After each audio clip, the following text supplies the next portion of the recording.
It's December 1st, which means it's time for another market update. Let's look back at the month of November 2022.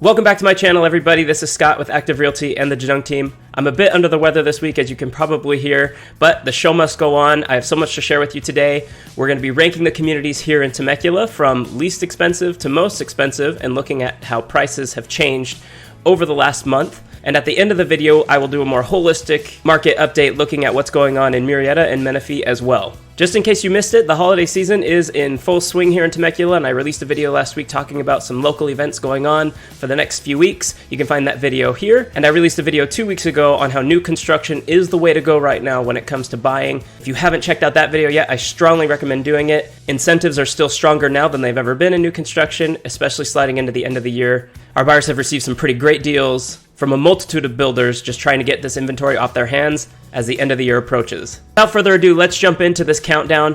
Anything in green is going to indicate what I expect in terms of trends that have been occurring over the last few months, continuing into December. And anything in red is kind of something that's unexpected, usually in the form of a price increase or a home that sells for more than its asking price. Those are not factors I expect in this current market, so those will be in red.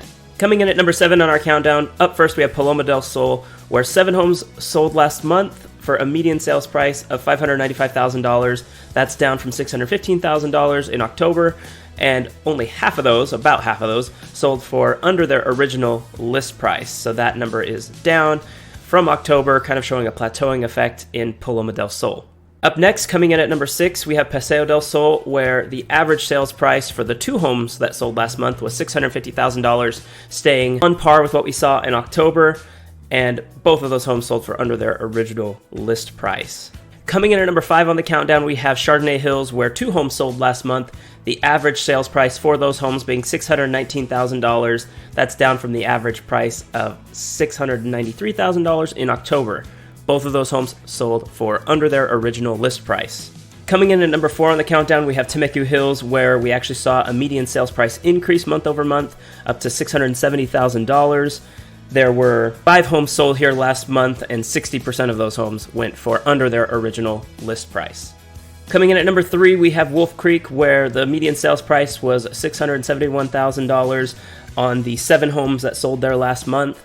That's down from $700,000 in October, and all of these homes sold for under their original list price. Coming in at number 2, we have Red Hawk, where 13 homes sold last month. The median sales price is actually up to $740,000 compared to the month before. That's $65,000 higher, and 77% of these homes sold for under their original list price. And rounding out the number 1 spot for November 2022, we have Morgan Hill, where the median sales price for the 6 homes sold there was $880,000, and 5 of those 6 homes sold for under their original list price. You'll notice that I don't have a statistic on here for the previous month because in October, no homes sold in Morgan Hill. I do have a couple honorable mentions to share with you. Here we have Vale Ranch, Crown Hill, Roy Pa Ranch, and Harveston, where 1 home sold in each of these neighborhoods respectively, and here are the price points for those homes. So if you're wondering what's going on in Vintage Hills or Summers Bend, you'll notice they are not on the countdown or part of the honorable mentions, and that's because no resale homes were sold in those communities in the last month. So we'll see in the month of December if there's any activity in those communities. Looking now from a more holistic perspective, let's look at the median sales prices for the month of November for Temecula, Murrieta, and Menifee. This includes townhomes, condos, and single-family residences. I think specifying that is really important because if you're looking at a single-family residence, recognize that median sales prices and average sales prices are likely a bit higher than what you're going to see here. So in Temecula, month over month, you can see that we're maintaining at a relatively even keel, whereas in Murrieta, we actually saw a price increase month over month, and Menifee has dropped now to $550, down from $566 in October. So how do November's median sales prices compare to the peak in 2022? Looking here, you can see that in Temecula, we're down from the peak about 9.3%. In Murrieta, you can see we're down almost 6%, despite having a little increase there month over month.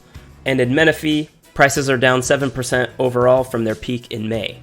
Looking at days on market, the peak across the board was 7 days in the month of April across all 3 cities. Looking at this month, days on market is now at 33 days for Temecula, Murrieta is 37 days, and Menifee is 33 days on average. And finally, looking at total closed sales for the month of November, We can see the peak again for Temecula was 208, Murrieta was 269 in March, Menifee was 231 in April. We are down to 82 last month in Temecula. This is again the lowest since 2008. In Murrieta we had 109, the lowest since 2008 as well. And then in Menifee we're looking at 120, which is the lowest since 2019. It's typical as we get into the holidays that fewer homes sell. However, given current market conditions, including interest rates and prices and the bloating that we're seeing in the market, it's not a surprise to see fewer and fewer homes flying off the shelves. In December, I still expect these trends to continue as we head into the holidays. However, in January, we generally see an uptick in sales price. We see an uptick in total number of closed sales. We see activity that kind of dissipates during the holiday season. So I want to reiterate that new construction is a very, very great option right now for people looking to buy and get a good deal. Of course, consult with your agent, take them with you on your very first visit to any new construction communities you may go to. Check out my video from 2 weeks ago where I give a comprehensive list of the new construction communities and incentives here in the area. And in the meantime, I want to wish you a very happy holiday season. I will be back next week with a community tour. Don't forget to subscribe to never miss a market update or community tour. And my client interest form is attached down in the description. Have a great weekend, everybody, and we'll see you next week.